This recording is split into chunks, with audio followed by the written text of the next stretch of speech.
días, buenas tardes, buenas noches, donde quiera que nos estés viendo o escuchando.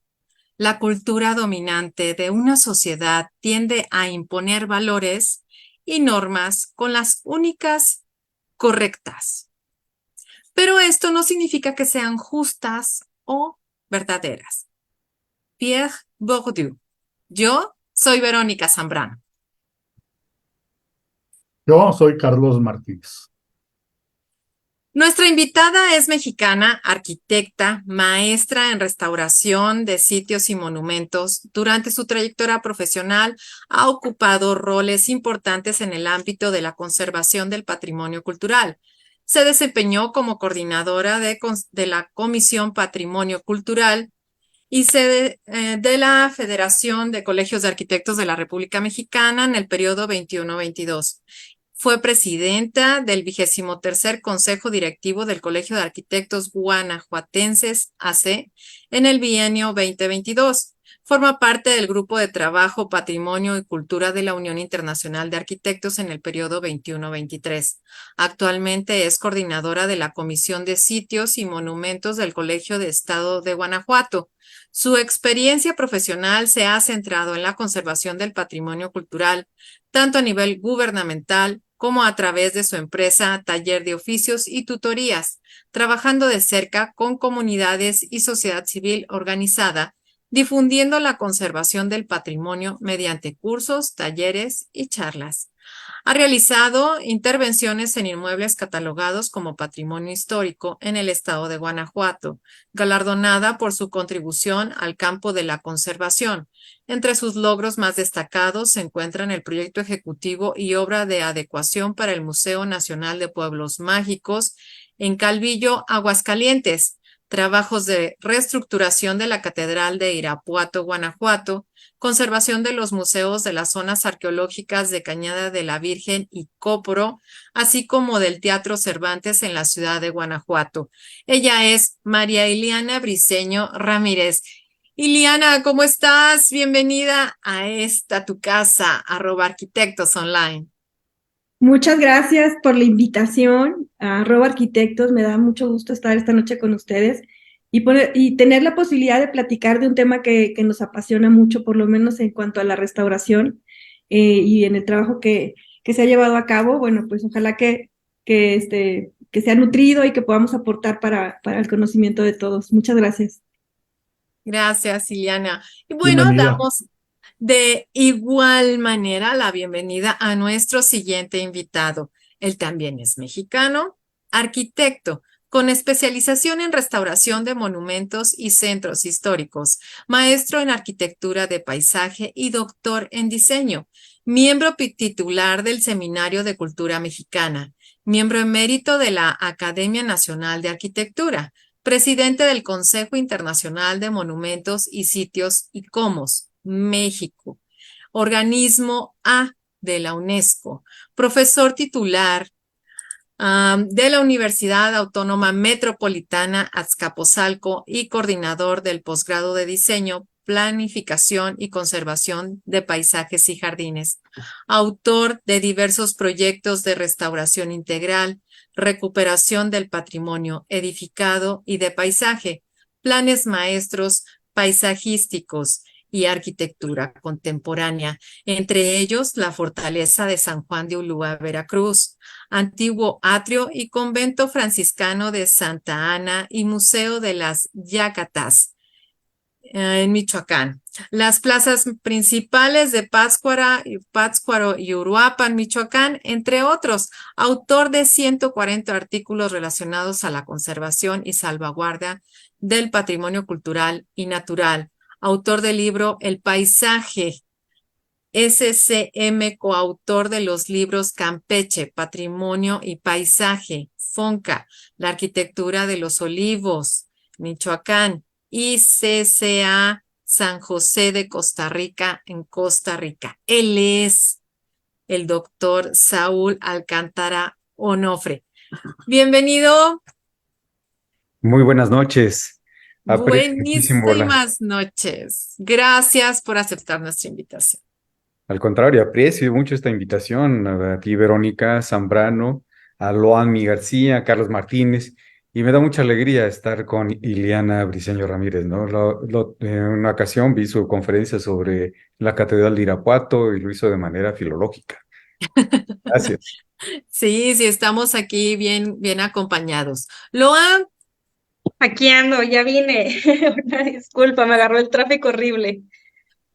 excelente. Bueno, de igual manera le damos la bienvenida a ustedes, nuestros seguidores, amigos, colegas de @arquitectos online, el mundo en movimiento desde la mirada del arquitecto, un espacio digital de la iniciativa e inversión privada, ajena a cualquier partido político, asociación, religión, filosofía, etcétera, con el propósito de hacer conciencia en la sociedad de la importancia del arquitecto y la arquitectura para tener una mejor calidad de vida, compartiendo temas que se exponen desde el punto de vista de 3 generaciones.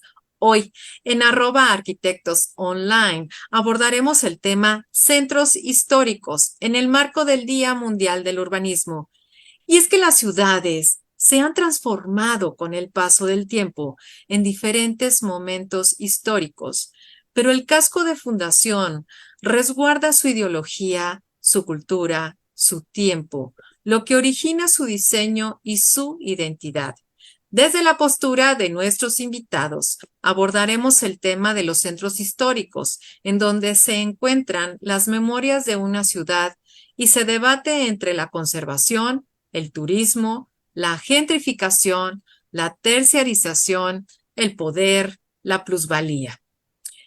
Y es que la ciudad es una realidad viva y dinámica por excelencia. Articula a lo largo del tiempo y del espacio las actividades económicas y la organización social.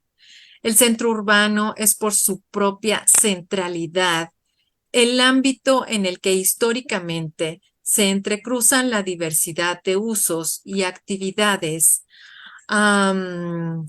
que entrelazan todas esta diversidad que configura una complejidad en la vida urbana y le da su singularidad como espacio privilegiado.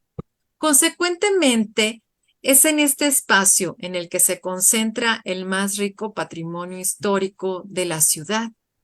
Esta multifuncionalidad y su riqueza patrimonial son las señas de identidad de casi la totalidad de los centros históricos de nuestras ciudades.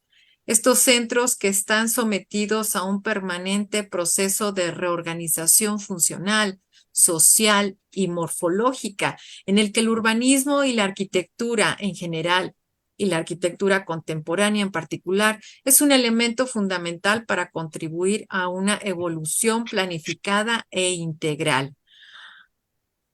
En respuesta a los nuevos servicios y funciones que requieren los nuevos retos y necesidades de sus habitantes. Existen organizaciones internacionales como la UNESCO, el COMOS, que dan la pauta internacional en la promoción de la teoría, la metodología y la tecnología aplicada a la conservación, protección y puesta en valor del patrimonio cultural.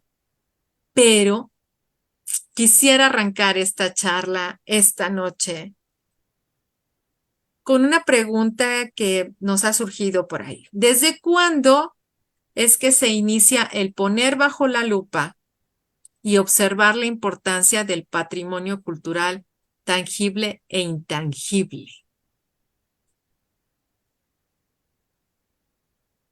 Doctor.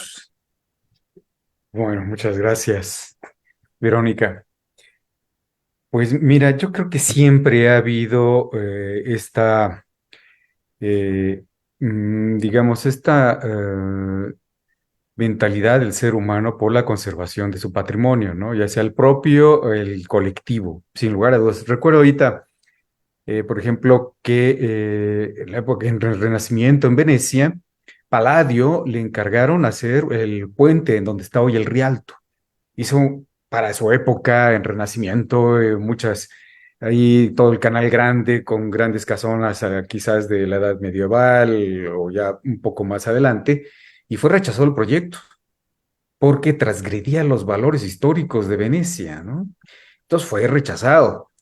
Últimamente, bueno, está el puente de Calatrava, un puente de vidrio que también fue rechazado, pero se modificó, ya se abrió una arquitectura contemporánea y interesante, pero no para el sitio, ¿no? Por sus valores, su autenticidad, sus valores universales, impresionante. Hay otra intervención ahí de Luciano Semerani, que es un hospital maravilloso, ¿no?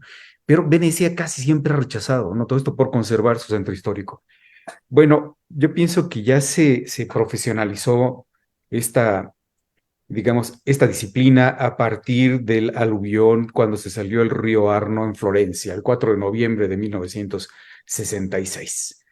Ahí fue también una situación muy grave, sobre todo en la Galería del Uffizi, todos los museos, las iglesias, que fueron afectadas muchísimo, tanto en su patrimonio mueble, como o sea artístico, o como en el patrimonio inmueble, ¿no?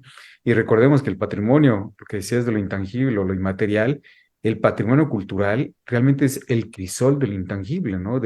O sea, es lo que le da identidad al ser humano y es lo que hace diferente a Venecia, de Florencia, de Puebla, de Zacatecas, ¿no? De Oaxaca, de la Ciudad de México. Es lo que hace diferente el patrimonio. Ya después, del 25 al 31 de mayo de 1964, incluso, bueno, hago un pequeño comercial, en mayo, en el Seminario de Cultura Mexicana, celebraremos los 40 años, 60 años de la Carta de Venecia, ¿no? Donde se reúnen en Venecia técnicos y profesionales para discutir sobre, digamos, la importancia de intervenir en los centros históricos, en los bienes inmuebles, incluso muebles, ¿no? Y la Carta de Venecia son las recomendaciones mundiales más importantes que hay para la recuperación y salvaguarda y puesta en valor del patrimonio. México, bueno, se funda en 1965 el Consejo Internacional de Sitios y Monumentos. En 1965 es lo que le da, digamos, lo que genera la Carta de Venecia, este organismo que es consultor de la UNESCO, que está la Convención de Patrimonio Mundial de 1972, que reúne tanto patrimonio cultural como natural. Y sinceramente, el ICOMOS es el que le da razón de ser al Centro Patrimonio Mundial, ¿no? Entonces, en 65 se funda. Y México, bueno, es signatario de la Carta de Venecia, ¿no? Es signatario con Carlos Flores Marini. Estuvo presente, ya murió, estuvo presente Salvador Aceves, al que le vamos a hacer un homenaje, es el año que entra, en mayo, en la conmemoración de este aniversario de la Carta de Venecia. Él estuvo en la redacción de la Carta de Venecia con Roberto Pane, ¿no? Tenía 17 años, Salvador Aceves, ¿no? Entonces es uno de los únicos. Ah, bueno, está otro. Ay, no recuerdo el nombre de otro arquitecto peruano y son los únicos dos vivos. En ese mismo año, 1965, se funda el ICOMOS mexicano. Su primer presidente, Villagrán García, que dura de 1965 al 76. Y bueno, está junto con Pedro Ramírez Vázquez, Carlos Flores Marini, todos ellos, ¿no? Entonces, México es uno de los organismos de ICOMOS más antiguos en el orbe, de los 169 que tiene el ICOMOS. Entonces, como tú decías en tu introducción, el ICOMOS hace reuniones técnicas de expertos en los que surgen cartas, ¿no? Las diferentes cartas, la Carta de Washington, la de Nara, o recomendaciones internacionales desde el punto de vista metodológico, como el paisaje urbano histórico. Se funda la categoría de paisaje cultural. O sea, da todas las recomendaciones en relación a todos los tipos de monumentos o la carta de inmaterial también, ¿no? Para la salvaguardia del patrimonio cultural a nivel universal. Entonces, para mí ha sido un honor y un orgullo presidir este organismo benemérito, diría yo. Y que trabaja en conjunto con muchas organizaciones y con muchas asociaciones precisamente para que vayan todos encaminando de la mano en ese fin, en la salvaguarda de esta historia, pero no nada más, como también lo comentaba la UNESCO en una observación, en un documento, que dice es que ya no queremos que los centros históricos sean escenografías, o sea, estamos cansados de que sean fachadismos, o sea, hay Hay toda una metodología para decir, oye, ¿sabes qué? Este bien inmueble se debe de conservar, esta comida, ¿no? Porque pues ahora hasta esta manera de hacer la comida o esta manera de hacer el hilado se va a conservar, es un patrimonio. Y entonces me gustaría más, Ileana, que nos comenzaras a que nos platicaras más al respecto. Sí, bueno, pues ya con el amplio resumen del doctor Alcántara, me gustaría nada más complementar. También un poco el tema de ICOMOS, que me parece eh, que es una asociación muy integral, porque no solamente reúne, en este momento estamos arquitectos, si no me equivoco, doctor, hay especialistas en diversas áreas que aportan, ¿no? Ellos en las opiniones que emiten, obviamente, para respaldar cualquier carta o documento que se genera. Y me parece interesante porque hay una interdisciplina, ¿no? No solamente es una postura. Pero esta formación, por ejemplo, para nosotros los restauradores, sí la carta de la UNESCO del 72, si no me equivoco, marcó una pauta internacional que luego vino a ser un referente para, bueno, por lo menos en nuestro país, pero los comienzos, por lo menos en la formación de especialistas en México, comenzó en Guanajuato, y lo digo con mucho orgullo, desde 1962 que se comenzaron a hacer este tipo de cursos para generar bueno, especialistas en la conservación del patrimonio, para después pasar a lo que es la maestría en restauración de sitios y monumentos que se conformó aquí en Guanajuato, que luego se conformó en la Ciudad de México en la ENCRIM, y bueno, pues así ha ido extendiéndose hacia la UNAM, y ya a nivel nacional, pues en Morelia, en San Luis Potosí y en Yucatán, ¿no? O sea, ha venido ya permeando pues a lo largo del país esta formación de especialistas, pero nuestros inicios, podría decirse, si no me equivoco, doctor Alcántara, es desde el 60 aproximadamente, ¿no? O sea, ya como formalmente capacitación para la conservación del patrimonio de especialistas Aquí en México. en Que México. aparte, ajá, ándale, sí, porque por ejemplo, ahora que anduve por allá en Medellín, me dicen, es que ustedes tienen mucho que conservar. A nosotros nos gustaría mucho también ver qué podemos restaurar, qué podemos trabajar, cómo podemos trabajar, porque ustedes tienen toda un trayecto súper amplio al respecto en cuestión de la conservación del patrimonio. Pero sí, en esto de las conservaciones, no nada más, y disculpen que insista, pero sí se ha trabajado mucho en que no nada más sean estas fachadas. Sí hay centros históricos, por ejemplo, lo vimos con Campeche, ahora que estuvimos por allá. Sí es un centro histórico muy bonito, sí se conservan las fachadas, pero ¿qué pasa atrás de esto? Está todo abandonado. Entonces dices, a ver, espérate, pues deberíamos de haber analizado si a lo mejor la planta arquitectónica tenía algo para aportar. Luego también me acuerdo en el Centro Histórico de Querétaro, en el 96, que yo fui, nos comentaban, es que sabes que nosotros tuvimos que tirar una parte y lo volvimos a hacer igual. A ver, espérate, entonces, ¿dónde estuvo este respeto por lo que se estaba haciendo? Por lo que lo que se construyó. Si demoliste lo que estaba y lo volviste a hacer como está, pues lo decía Ruskin, ¿no? En las 7 lámparas de la arquitectura. Decía Ruskin, a ver, necesitamos tener este respeto por lo antiguo y no hacerlo, no voy a hacer, o sea, tengo que tener ese respeto por lo antiguo, pero no porque es antiguo, en la actualidad lo voy a hacer como antes. Eso es lo que trabaja Ruskin, ¿no? Entonces, qué es lo que se toma en cuenta para una conservación o para una restauración o para eh, determinar que es un patrimonio de la humanidad? Doctor, Definitivamente es el valor que le damos nosotros o la sociedad, lo que le da a ese monumento, ¿no? Y sobre todo que somos, digamos, o sea, nosotros depositamos en nuestras manos, en nuestra mente, este patrimonio para trasladarlo a generaciones futuras. Si nosotros la transgredemos, o sea, lo destruimos, lo modificamos completamente y se va a perder su mensaje cultural. Y eso va en detrimento totalmente de la identidad de la gente. Y además el patrimonio da calidad de vida, porque es, nuevamente, insisto, es el crisol del intangible, ¿no? Y México es muy importante en ello. Lo que tú estabas hablando en ese momento, los historicismos, los pastiches, pues es lo peor que se puede hacer porque no hay creatividad.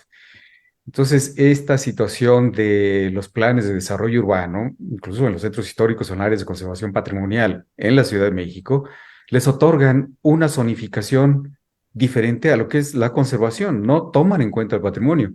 Por ejemplo, puede haber una casita de 2 niveles en Reforma, bueno, sí, vamos a ver en Reforma todavía, pero la zonificación le puede dar hasta 72 niveles, por ejemplo. La casita está condenada a morir. Y así, por ejemplo, la Roma, la Condesa, la Juárez ha sido sumamente agredida, ¿no? Y son demoliciones a veces que son ilegales, otras, pues, dejan la cáscara de la arquitectura, como la Torre 222 aquí en Reforma, donde se deja nada más la pura fachada, ¿no? La cáscara de la arquitectura y se demuele todo el interior, cuando pudo haber sido algo bien interesante esa dialéctica entre arquitectura contemporánea y arquitectura antigua, ¿no? Y la contemporánea debe de tomar las directrices generatrices de lo antiguo para hacer su composición arquitectónica. La gran mayoría de las casas o los edificios antiguos están en proporciones áureas, en raíz de 2, en raíz de 3. Siempre hay una proporción divina en los edificios. La gran mayoría, o la mayoría de estos edificios trabajan a compresión, ¿no? A diferencia del concreto. Y Ujú. son una plasticidad, o si ustedes ven la calle de Moneda o allá por San Juan de Dios, los edificios están así, ¿no? Trabajan las juntas, todo se amolda, las viguerías también, se van ajustando, ¿no? A diferencia del concreto. Entonces yo creo que el arquitecto debe ponerse a la estatura del artista que hizo el edificio histórico o el artístico para poder dar una respuesta, pero no desde el punto de vista de un pastiche o un historicismo, sino sí mostrar nuestro tiempo, pero que sea respetuoso de la arquitectura. Tú le decías, respetuoso de la arquitectura antigua, ¿no? Y no decir primera crujía o segunda crujía, que es ya tajante en ciertos entes que tutelan el patrimonio, ¿no? Primera o fachada y tumbas todo. Hay un caso en Reforma a un lado de la embajada de estadounidense, donde hay una casita de los años 50, es un revival, pero muy bonita, ¿eh? Con unos vitrales extraordinarios, o windows, unas ventanas herlianas extraordinarias, entonces se proponía desarmarla y volverla a armar, ¿no? Ahí mismo en el predio, pero recuperando su paisaje. Pues no, demolición total y nada más dejar primera crujía. Entonces eso realmente no tiene ninguna creatividad, sino por el contrario va acrecentando el deterioro del patrimonio cultural, ¿no? Y además hoy día ha evolucionado el concepto de monumento. Ya no son únicamente los monumentos culto de masa, a las grandes casonas, ¿no? Y eso nada más lo contempla la Ley Federal de Monumentos del 72, ¿no? Y deja fuera todo el demás patrimonio, ¿no? Entonces, y depende mucho también de quién evalúa, lo sabe muy bien Liliana, quién evalúa tanto en el INAH como en el INVAL, que muchas veces su trayectoria profesional es muy modesta, ¿no? Entonces, difícilmente te pueden apoyar o decir por o este lado, ¿no? En fin, y otra cosa que ya nomás lo dejo ahí entre líneas, las nuevas tecnologías en el patrimonio cultural, tanto centros históricos como en los monumentos, ¿no? Veo también algo que a lo mejor que lo han visto, yo lo he visto mucho en los muebles hasta la falta de conocimiento de la propia persona que está asesorando, porque el cliente te llega a decir, oye, fíjate que quiero que me repares, no sé, esta silla, ¿no? De estas características y cuando yo la veo digo, ay, Dios mío, cuesta, ya lo nada más subo, bajo y aquí y allá y wow, te da la autorización para hacer lo que tengas que hacer con la silla, pero tú sabes que si le llegas a poner una solera de más, un tornillo de más, el valor que tiene esa silla, ese comedor, o sea, ya demeritó todo y entonces ya pierde su valor. Y eso es lo mismo que pasa con los bienes inmuebles. En una ocasión también leyendo la ley de monumentos, por ahí hay un artículo que dice que debemos de estar registrando nuestros inmuebles en catastro para que podamos tener beneficios en el municipio. Y una vez hablándolo con el INBA, con el director del INBA, le dije, a ver, ¿por qué no se ha hecho un fideicomiso? ¿Por qué no se le dice a la gente que puede hacer este trámite? Yo lo platiqué aquí en el Centro Histórico de Saltillo. Dice, pero es que el mismo registro público de la propiedad no tiene ni conocimiento de esto. Entonces, hay una falta de información como para decirle al propietario del inmueble, porque aquí los dejan morir, ¿no? El clásico, a ver, que llueva, que llueva, que llueva, para que se caiga, se caiga, se caiga, se caiga, porque están hechos de adobe. Y entonces aquí de repente ya se demolió, se cayó solita, porque con los aguacerazos que hubo, pues se cayó. Y entonces el propietario tampoco no le da mantenimiento, pero y yo les comentaba, a ver, si él supiera que puede ir a hacer todo ese trámite y luego viene acá a catastro, no podría, no, ya no pagaría predial, tendría ese beneficio. Y entonces sí podríamos estarlos estimulando para que protegieran ese mismo inmueble que está dentro de un catálogo dentro de los centros históricos, que en muchos municipios los tienen, ¿no?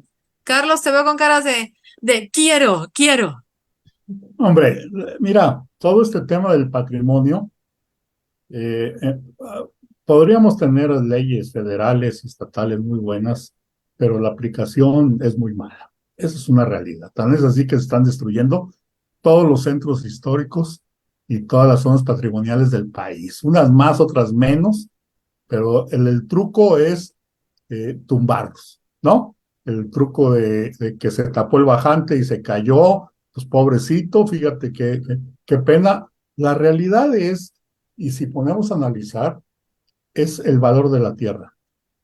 El valor de la tierra y el valor que es muy alto en muchos centros históricos, pues no vas a tener una casa, entre comillas, vieja, cuando tú puedes hacer un edificio de ciertas características. Lo decía el doctor ahorita con el Paseo de la Reforma, ¿no? O sea, imagínate, no quiero saber lo que vale un metro cuadrado en el Paseo de la Reforma para que esté una casita de 300 o de 500 metros cuadrados. Entonces, por supuesto que en la primera oportunidad, pues le van a dar cuerda. Eso sucede en México y en Guadalajara y en Monterrey y en cualquier ciudad del país.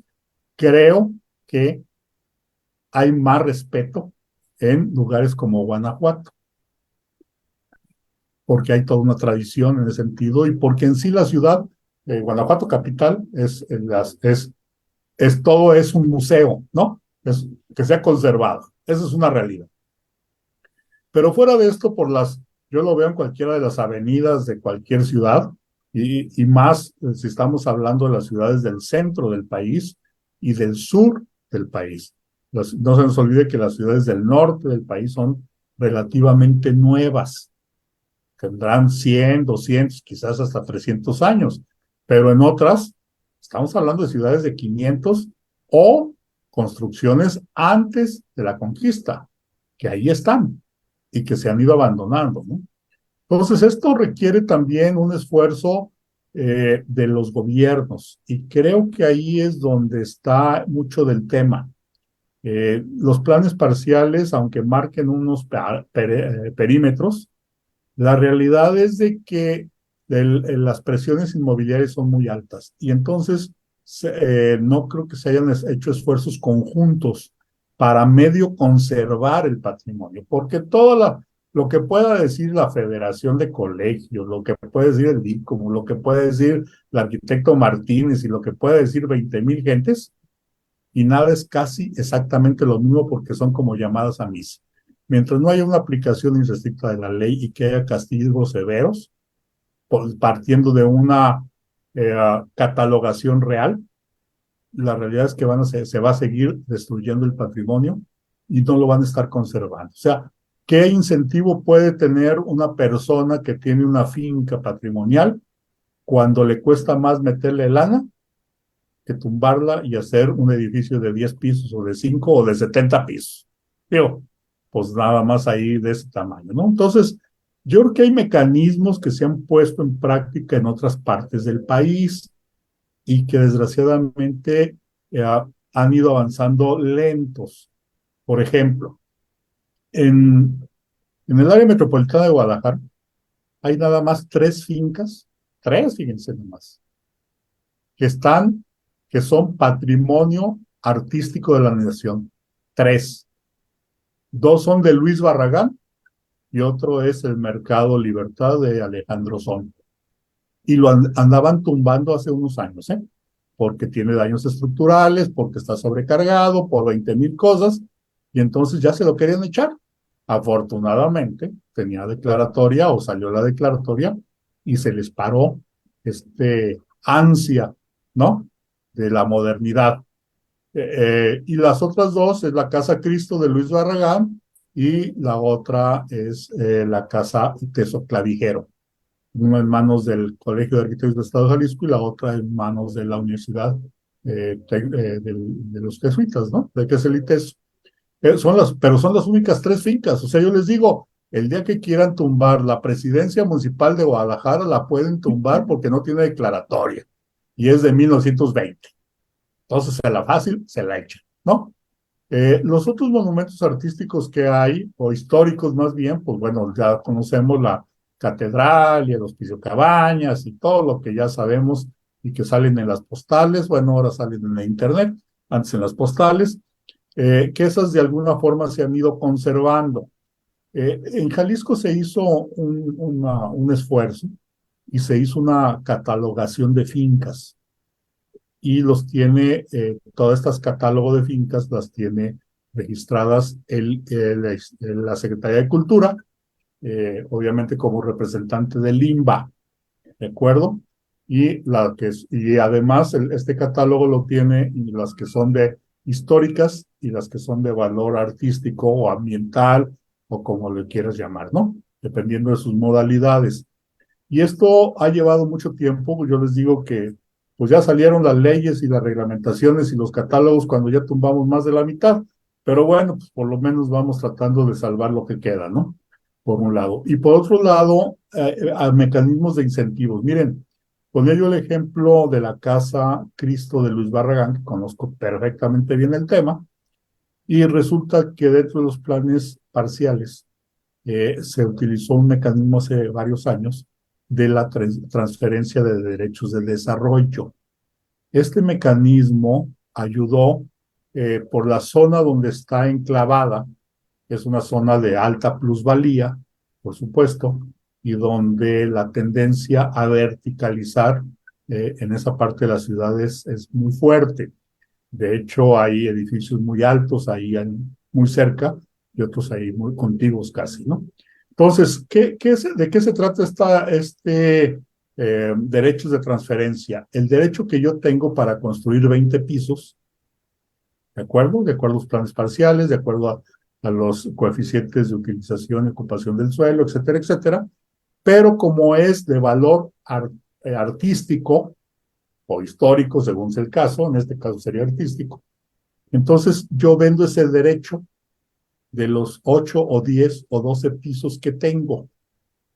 Los vendo y los compra en otra zona de la ciudad, que son la zona de receptora de derechos de transferencia. Y entonces, donde yo tengo en una colonia o en una zona de la ciudad, donde yo puedo verticalizar hasta 6 pisos, le compro los derechos a la Casa Cristo de Luis Barragán y entonces puedo duplicar a lo mejor la altura del edificio, por poner un ejemplo. Bueno, así se hizo en la Casa Cristo y le pagaron al Colegio de Arquitectos una lana que ayudó para restaurar la casa y conservarla. Entonces, este mecanismo, hoy los planes parciales del centro de Zapopan, de Zapopan, que es el área metropolitana de Guadalajara, prácticamente toda la zona la consideraron como área de transferencia de derechos. O sea, y ahorita son vivienda de un unifamiliar, de un nivel.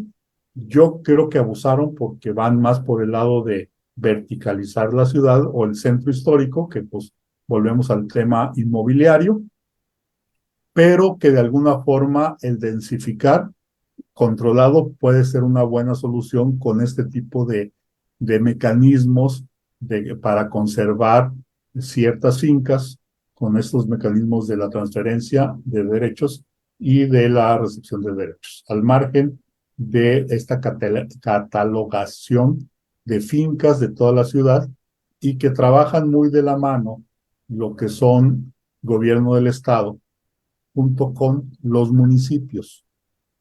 Aún así, se siguen tumbando muchas cosas y aún así hay corrupción. Y aún así hay todo lo que ustedes ya sabemos. Y aún así hay fachadismo, les digo yo. Pero también viene el otro tema, que falta la mano de los arquitectos. Porque aún así hay proyectos que se pueden realizar en pleno centro histórico, conservando parte de la finca y utilizando los patios o los corazones de manzana para densificar la ciudad y que no impactan en la imagen urbana o el contexto urbano en ese sentido. Y dejaría aquí la primera intervención, que casi me aventé como media hora, para luego platicarles del manual que calientito, que acaba de presentar el Ayuntamiento de Guadalajara el día de ayer. Ya sé, dale espacio a Loa, que Ya sé, ya hubiera hecho comente. la conclusión de una vez, aquí. Antes de que salga con Oye, las preguntas que tiene siempre Loa. eso le pasa por llegar tarde. Pues, andaba ya Disculpa, no me había con el pasado. marido padreciando, pues ¿cómo pues? Es mi primera vez. Ay. Sí, dame chance de hablar. No, bueno, ahorita que retomaban esos dos temas, justamente el arqui Zambrano y el arquitecto Carlos, sí, a mí me ha tocado ir a ver construcciones que justamente no las puede ni siquiera vender el propietario, ni nadie está interesado en comprarlas porque justamente esa propiedad tenía un sótano. Entonces, una de las prohibiciones que le había puesto el municipio era justamente eso, o sea, que hubiera algún tipo de demolición, que todo se le diera mantenimiento. Entonces, digo, realmente yo siento que sí estoy a favor de que se hagan ciertas remodelaciones, igual y tal vez que se vean un poco más modernas o lo que sea. A fin de cuentas, el centro histórico va a marcar la pauta de las etapas que ha ido atravesando la sociedad también. Entonces digo, esa construcción tal vez en unos 100 años ya no va a estar, pero sí va a estar la que se haga tal vez en este momento y es la esencia de lo que estamos viviendo también actualmente. Estaba leyendo que pues, los patrimonios urbanos tienen que considerar tres dimensiones, que es la herencia, la generadora y la de conciencia, que en el caso de la herencia, pues obviamente es tratar de conservar todo lo que ya se tiene. En el caso de la conciencia, pues nosotros el saber que algún espacio tuvo una intervención y que pues forma parte de alguna etapa histórica, y en el caso de la generadora, pues obviamente es la riqueza. Y ahí me voy al punto que decían también ustedes dos, de los lugares que nada más remodelan fachadas, o sea, por ejemplo, hablando del centro de Monterrey, o sea, si nos vamos a la zona de Fundidora y eso, digo, sí, realmente siento que el hecho de que la ciudad sea mucho más moderna, sí, no se le ha invertido mucho en centro histórico, entonces los lugares se tienden a ver mucho más modernos. Y a diferencia de aquí de Saltillo, ahorita se hizo una remodelación y se está haciendo como una renovación del centro histórico.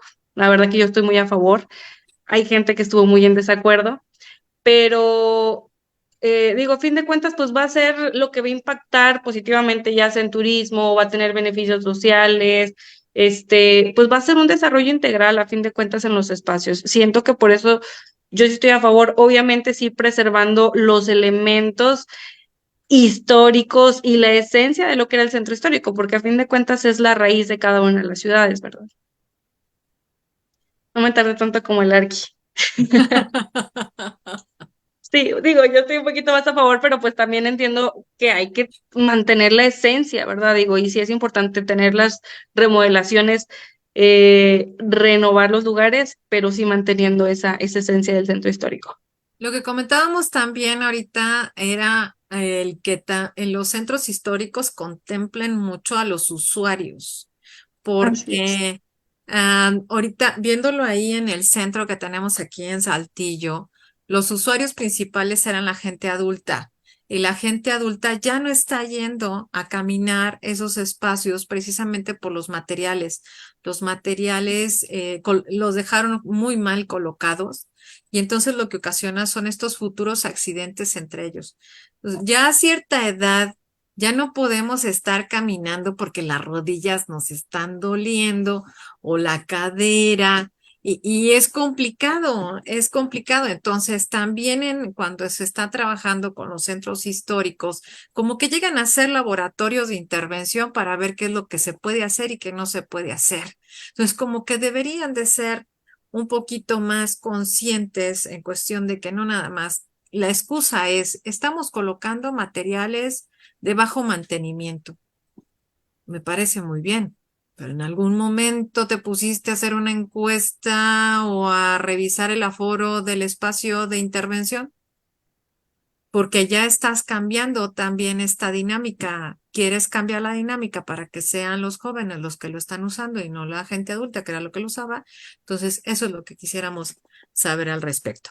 Le damos gracias a nuestros seguidores en @arquitectosonline, que manda saludos, el arquitecto Carlos Espinosa de los Monteros, Chino Recendis, el arquitecto Fronlán Antonio Moscosa desde el sur de Tamaulipas.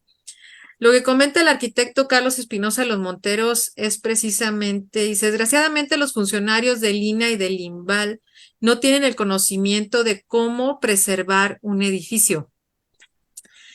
El arquitecto Froilán Antonio Moscosa comenta, buenas noches, estimados colegas, saludos desde el sur de Tamaulipas, felicidades a todos. Chino Recendis comenta, saludos a los ponentes, excelente programa, muchísimas gracias, les mandamos muchos saludos y gracias por acompañarnos. Pregunten a nuestros invitados esta noche. Efectivamente, el día de ayer se hizo la presentación del manual.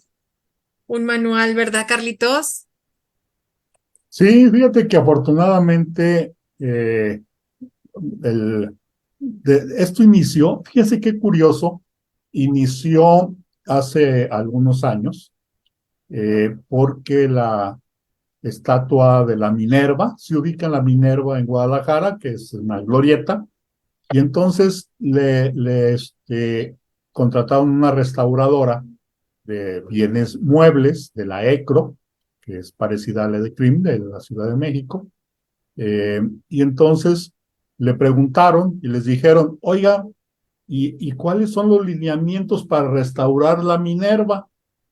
Y entonces le dice la restauradora, pues es que no hay lineamientos. ¿Cómo que no hay lineamientos? No los hay. O sea, es lo que nosotros como profesionistas sabemos aplicar y podemos restaurar, pero no hay ninguna guía, no hay nada en ese sentido, y más de las condiciones de un monumento de esta naturaleza.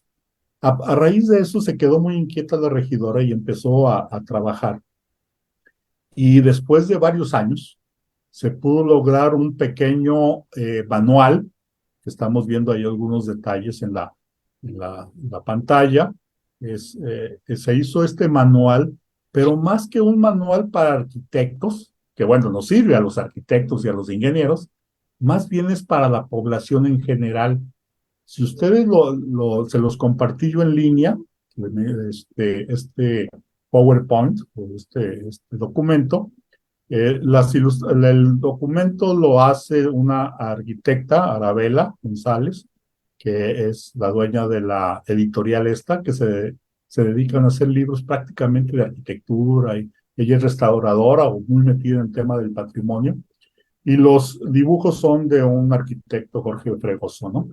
Pero lo que va describiendo en este manual lo que es el patrimonio cultural, lo que es el histórico, lo que es el artístico, todo lo que tenemos como valores en la sociedad, pero te va llevando de la mano este manual para cuestiones básicas indispensables para conocer de cultura general lo que es el patrimonio en términos generales, para llegar posteriormente a esta clasificación de cuáles son los bienes muebles, cuáles son los inmuebles, por qué hay que conservarlos y qué medidas hay que tomar como mínimo indispensable y además vienen unas indicaciones que hay que hacer, pues que hay que barrer las azoteas. ¿Cuándo? Pues aquí en Jalisco la temporada de lluvias empieza o empezaba en mayo, ahora yo ya no sé ni cuándo son, ¿verdad? Pero bueno, pues ahora con el cambio climático llueve cuando no debe llover y hace calor cuando menos, ¿no? Días pasados estábamos aquí muriéndonos de calor y al día siguiente estábamos muriéndonos de frío. Entonces, pues, pero va llevando uno de la mano más o menos con los parámetros para decir, esto se puede hacer, el mantenimiento de la finca, los materiales son estos, etcétera, etcétera. Creo que es un muy buen esfuerzo, y miren, aquí está lo que les decía, bueno, más adelante está, les decía que fue un esfuerzo que hizo la autoridad municipal junto con la Procuraduría de Desarrollo Urbano y estos arquitectos para difundir el patrimonio. Aquí vemos un plano de la ciudad, de lo que hay en Guadalajara. Hay dos perímetros, el A y el B. El A es el centro histórico y el B es la ciudad ampliada, ¿no? Ahí se alcanzan a ver con esos dos colores, el A y el B. Y entonces, bueno, ahí es donde está concentrado el patrimonio, en lo que es Guadalajara ciudad. No se les olvide que Guadalajara, área metropolitana, son 9 municipios conurbados, y que también tenemos a Zapopan, y también tenemos a Tlaquepaque, a Tonalá, y a Tlajomulco, y etcétera, ¿no? Entonces, cada uno con su centro histórico, y además hay una serie de barrios tradicionales que tienen mucho patrimonio histórico también, que fueron los barrios tradicionales, fueron en su momento barrios o pequeños asentamientos indígenas que al expandirse la ciudad quedaron contemplados y que tienen su centro, tiene su iglesia, tiene su mercado y tiene sus tradiciones, ¿no? Y este manualito lo va uno siguiendo y cuáles son las instancias que lo debe seguir y una serie de datos que vale la pena que lo conozcan, que lo compartan.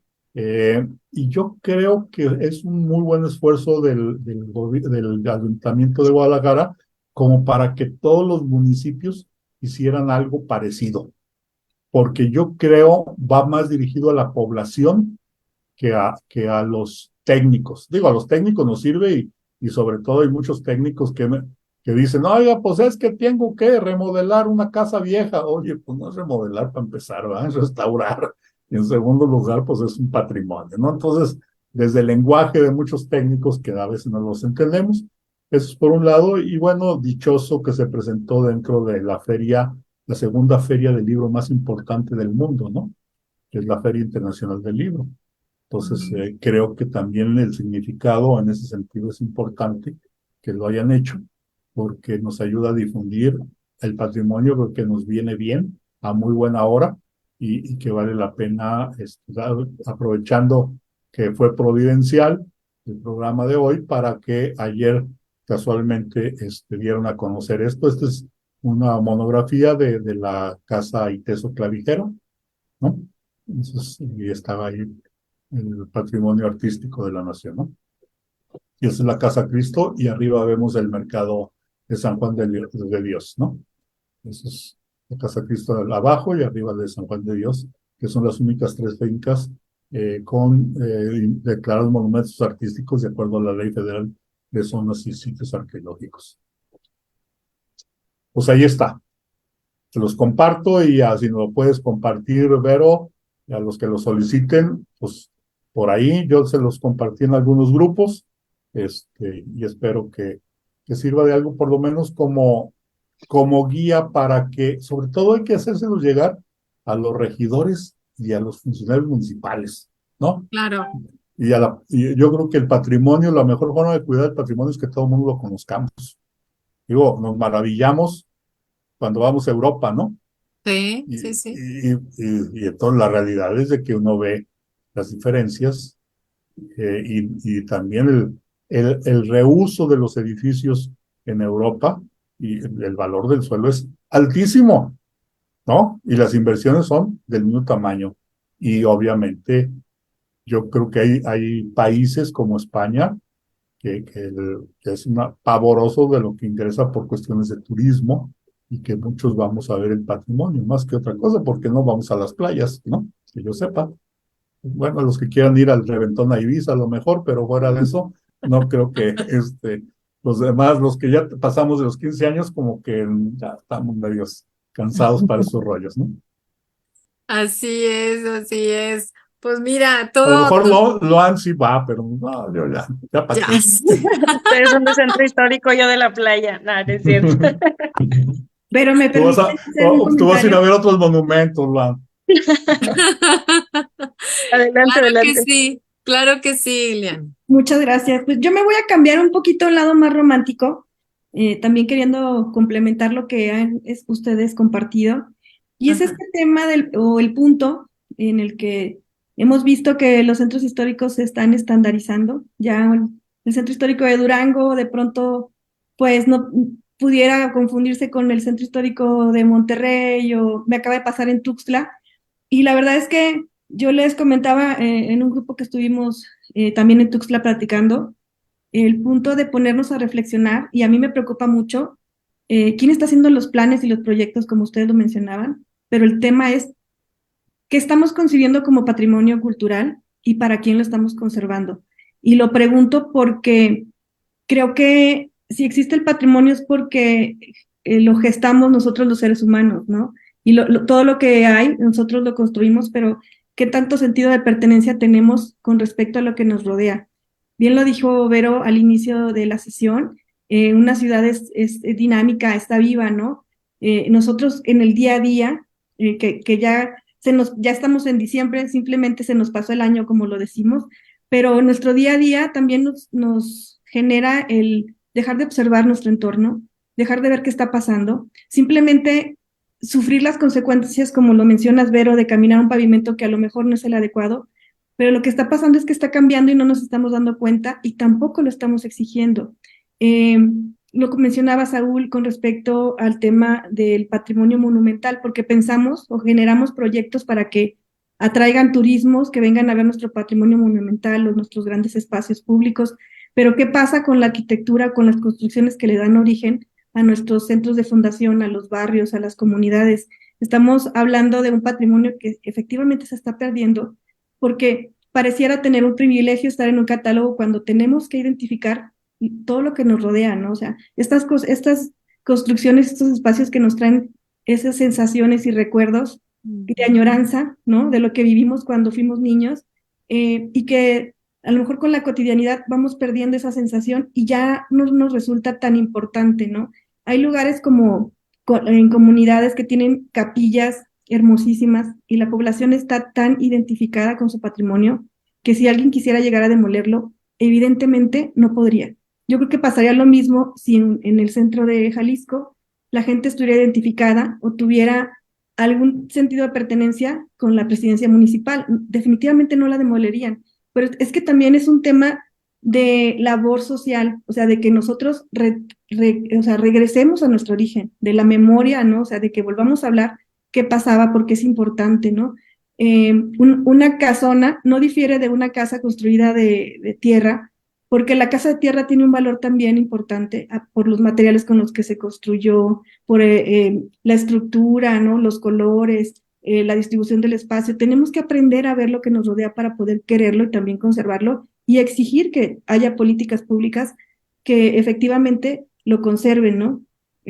Yo considero que tenemos que hacer más difusión del patrimonio que hay, pero verlo desde otro ángulo todos, no solamente los arquitectos, sino quienes habitamos el espacio y quienes habitamos las viviendas o los edificios, porque ahora me fui al extremo hablando de las construcciones de adobe, pero también es todo lo que se está gestionando en este momento, o sea, todo lo que estamos creando va a ser patrimonio en un futuro y tenemos que empezar a ver qué vamos a dejar a las siguientes generaciones. Entonces, pues hay que empezar a trabajar y es una labor, creo que no solamente de las instituciones, es también de la sociedad civil, de las organizaciones sociales, de las ONG, o sea, es un trabajo de todos y creo que este programa, como el que están haciendo ustedes ahora, abona a hacer esta promoción y a que sembremos semillas para que todos empecemos a reaccionar.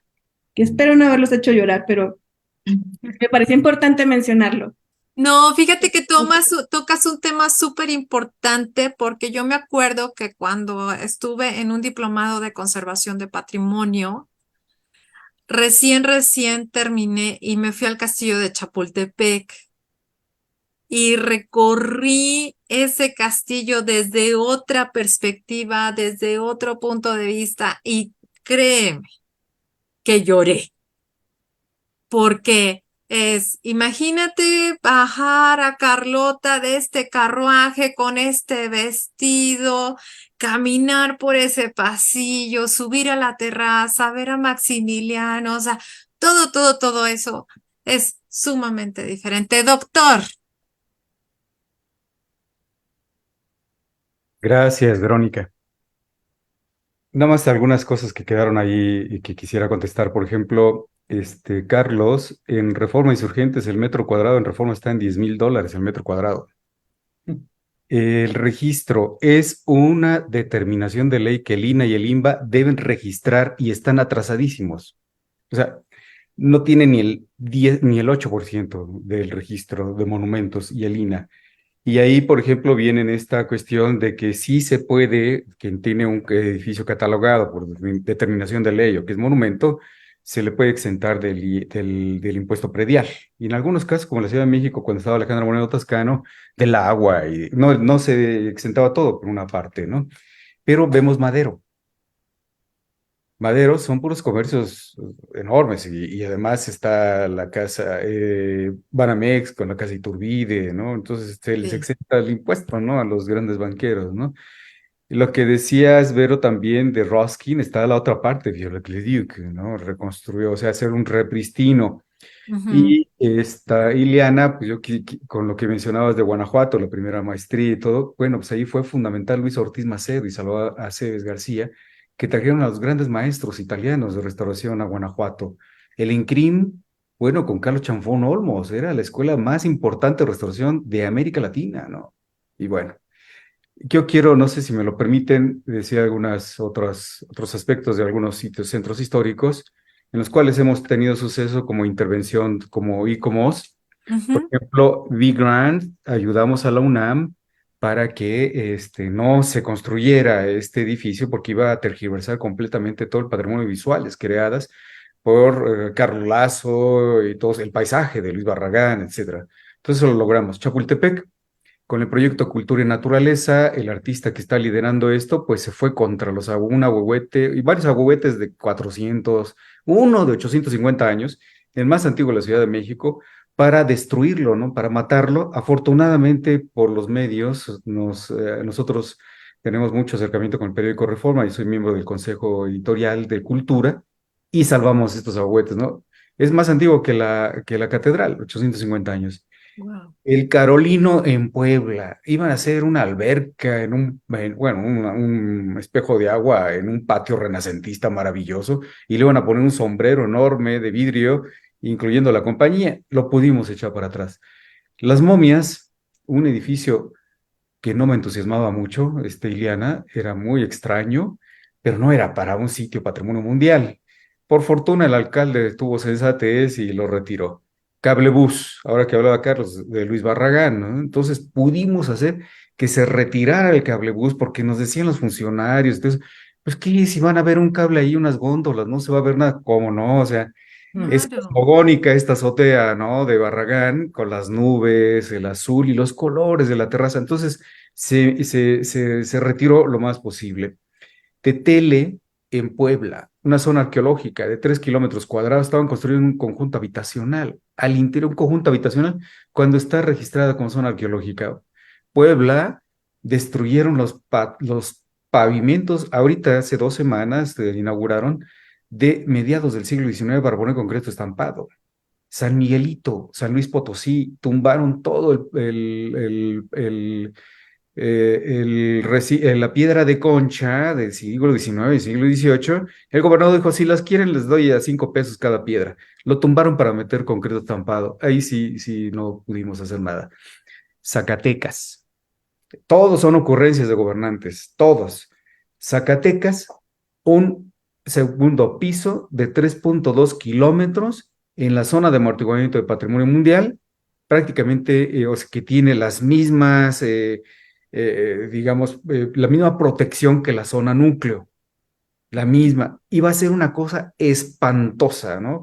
3.2 kilómetros cuadrados va a deteriorar la vida, la calidad de vida de los zacatecanos, de los que vayamos a ir ahí a disfrutar del paisaje, van a agredir nuestros derechos al ya no ver un paisaje, por ejemplo, desde ahí hasta la Bufa, o de la Bufa, vamos a ver esa cosa horrorosa ahí, Ay, cuando no. en el mundo es una tecnología obsoleta. Nosotros les propusimos nada más y les saldría como en 100,000 pesos hacer un plan de estos. Pares viales, Ujú. sincronización de semáforos y recuperar en Boulevard Miguel Alemán, en vez de hacer esta cosa horrorosa, un afluente del río, ¿no? Como lo hicieron en Corea del Sur, ¿no? Que recuperaron el Cheonggyecheon y retiraron un bulevar de 2 pisos de 8 kilómetros, ¿no?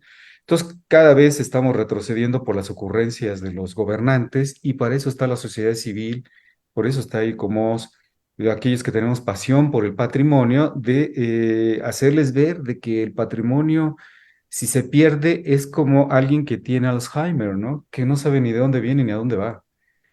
Bueno, Así ese es. es lo que hemos hecho, y muchos otros más, ¿no? El ángel del pecio con arqueología subacuática, en fin, hay bastantes ejemplos que hemos podido salvaguardar y otros que hemos perdido la lucha.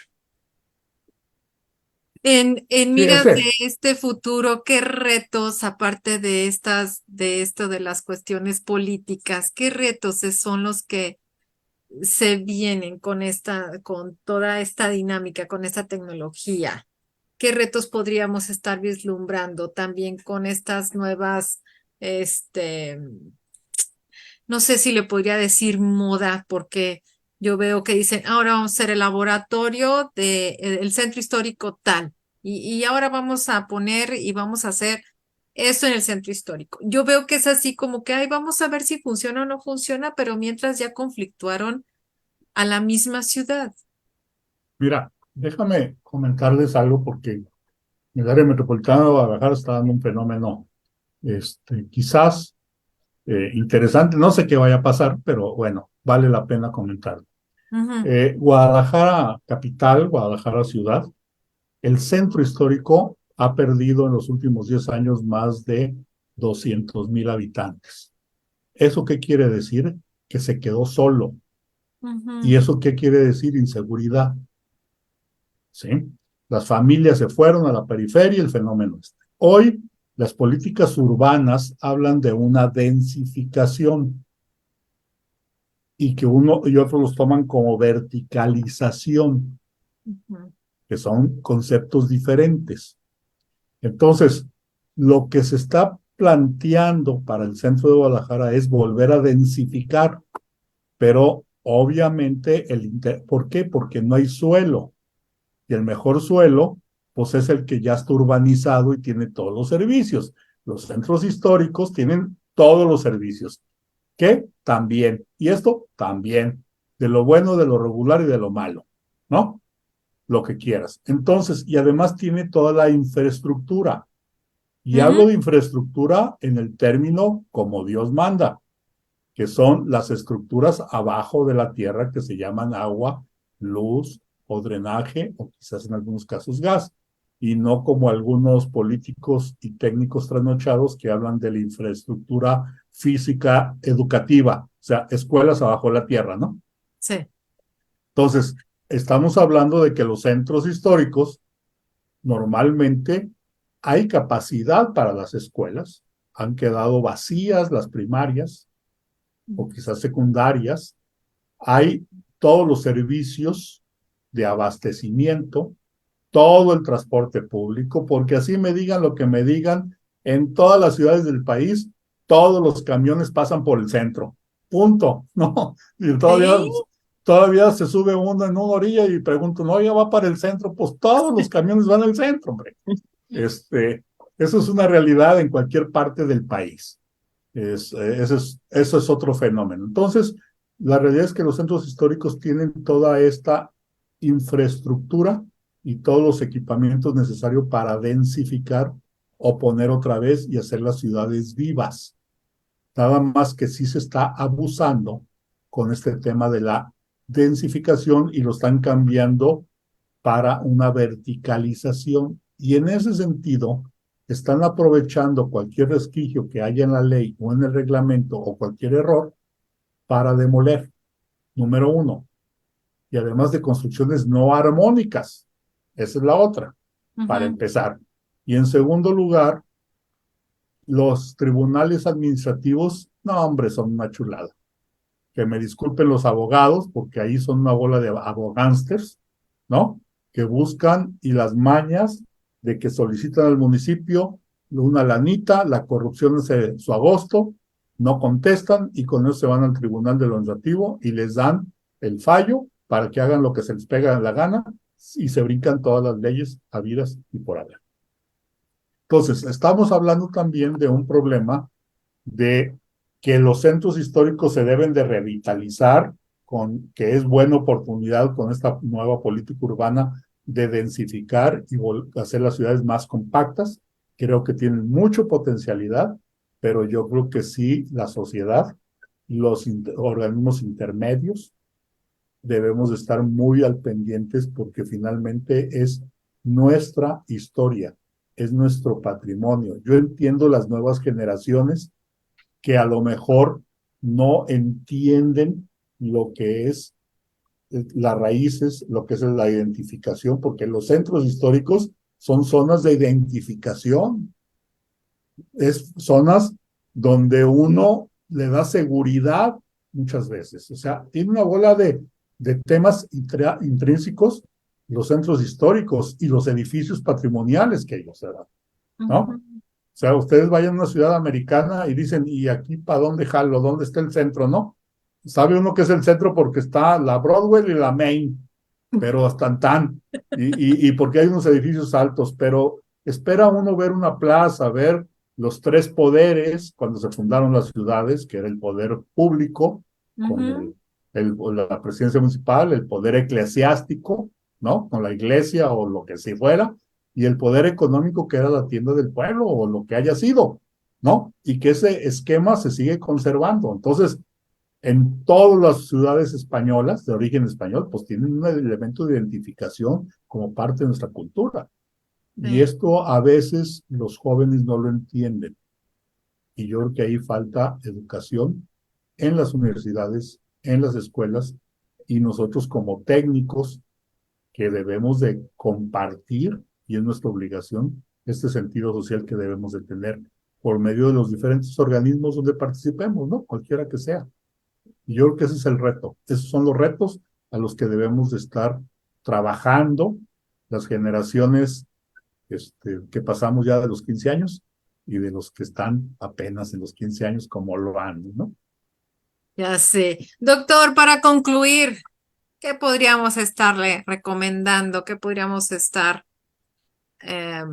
comunicando a nuestros seguidores para concluir? Y es sumamente agradecida porque haya aceptado nuestra invitación nuevamente.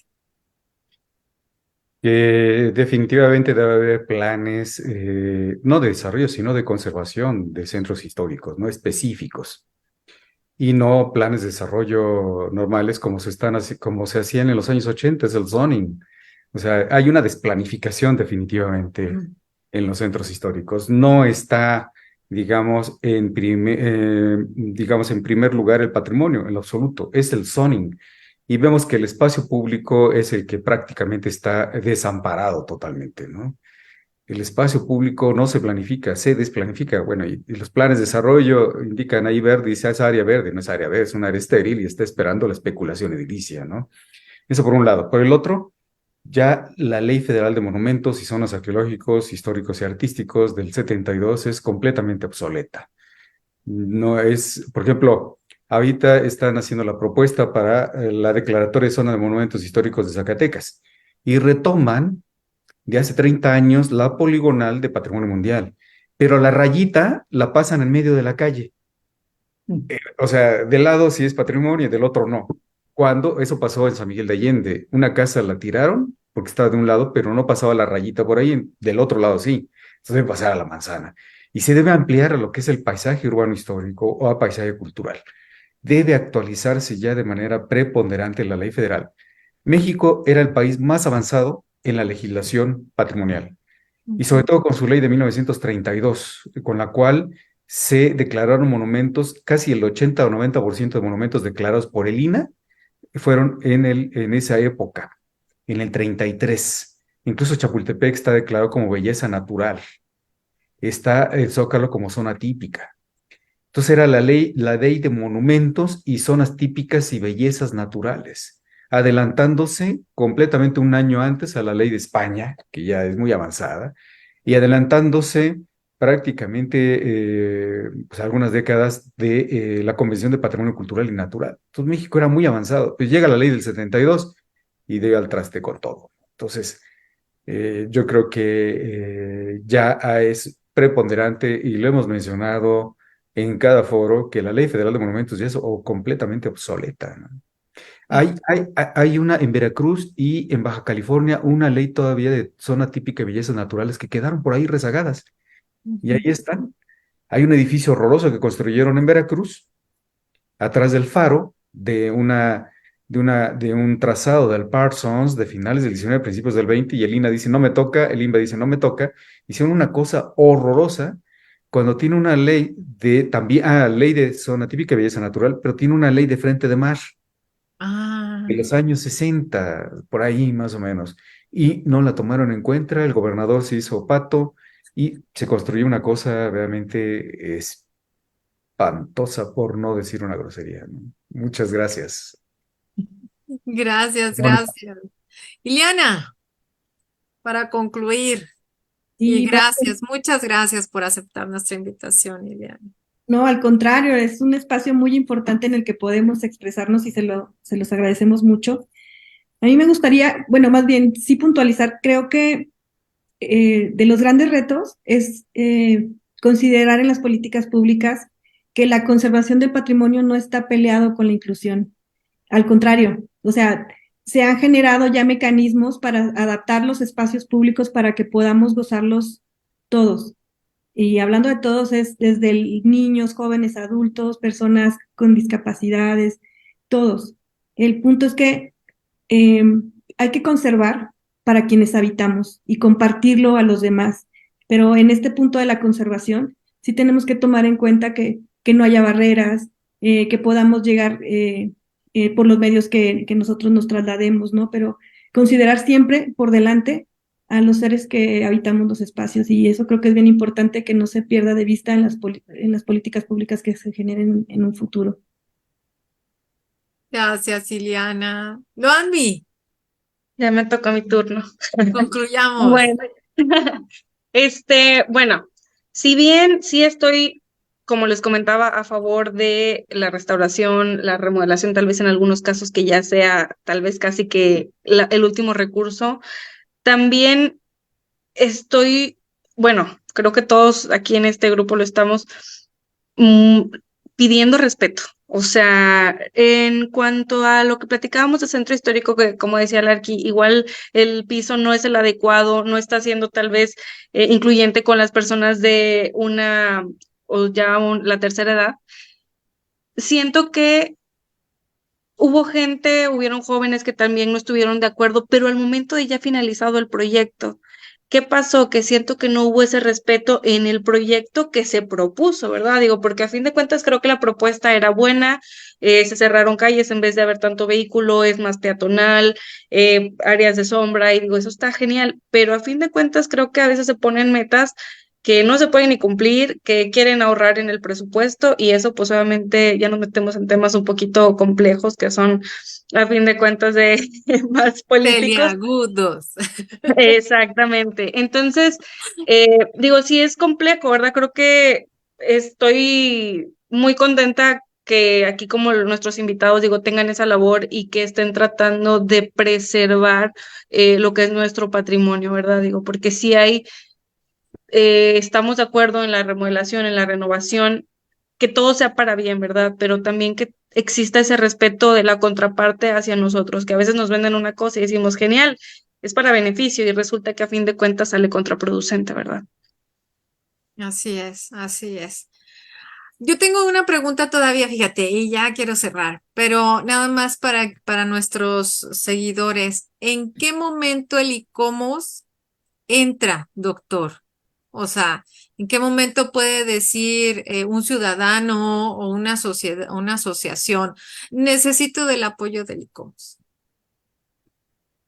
Mira, por lo general es la sociedad. Nuestro organismo es el único organismo en el mundo. Argentina tiene algunas delegaciones, pero nosotros tenemos coordinaciones estatales. Y en cada coordinación estatal, digamos, algún coordinador ve alguna cosa o hay alguna denuncia, por ejemplo, Cuicatlán, Tehuacán. Ese es otro tema, ¿no? Y fueron los ejidatarios los que nos mandaron una carta de que están saqueando todos los agaves silvestres, o sea, los agaves silvestres, ¿no? Para hacer el mezcal. Y también hay minas de piedra, de arena y todo eso. Entonces ya lo denunciamos a Presidencia de la República, a los gobernadores, tanto de Oaxaca como de Puebla, Ujú. pero siempre es la sociedad civil la que nos permite. En Guanajuato, por ejemplo, ahí fue la coordinación estatal se le pidió una opinión, invita a la coordinación, al Consejo Directivo Nacional, porque salía Ileana un poquito de las manos de la coordinación estatal, porque muchas veces todos son amigos, todos se conocen, Sí. y tenemos comités científicos de prácticamente todas las áreas de la conservación. Entonces invitamos a los de pueblos históricos, invitamos a los de material o invitamos a arquitectura contemporánea y todos y vamos haciendo unos dictámenes. Y bueno, tenemos un jurista muy importante, Ernesto Becerril, sobre el patrimonio. Entonces elaboramos dictámenes y los entregamos a las autoridades y a la misma sociedad. Por ejemplo, San Miguelito fueron los vecinos los que nos llamaron. El otro, Teotihuacán, fue un triunfo, más grande triunfo que hemos tenido. Teotihuacán fue por una denuncia de una señora que se llama Janine, que hace recorridos en Teotihuacán. Nos hizo, vengan a ver, vengan a ver. Y fuimos y en la Ostoyahualco estaban construyendo con bloc de arena cemento, ¿no? Estaban haciendo un centro cultural que no era centro cultural, eran hoteles y casas. Pero Ujú. además, esta gente tan prepotente, las cuevas, que no sabemos si le hicieron los teotihuacanos o ya existían hacia el inframundo, las tapó con bloc de arena cemento, ¿no? Entonces intervenimos, interviene el INAH, clausura una vez, no hacen caso, clausura dos veces el INAH, no hace caso, clausura la tercera vez el INAH y no hacen caso, siguen, porque tienen mucha cercanía con políticos el dueño. Hasta que solicitamos un apoyo internacional, ya lo visualizamos a nivel, siempre todo lo hacemos a nivel nacional, pero ya cuando no podemos, vamos al ICOMOS internacional y inmediatamente se expresó hacia el gobierno del gobierno de México, ¿no? Que esto debe de actuar. Con el Seminario de Cultura Mexicana hicimos una carta al fiscal general de la República, a Manero, que su papá era especialista en la ley patrimonial.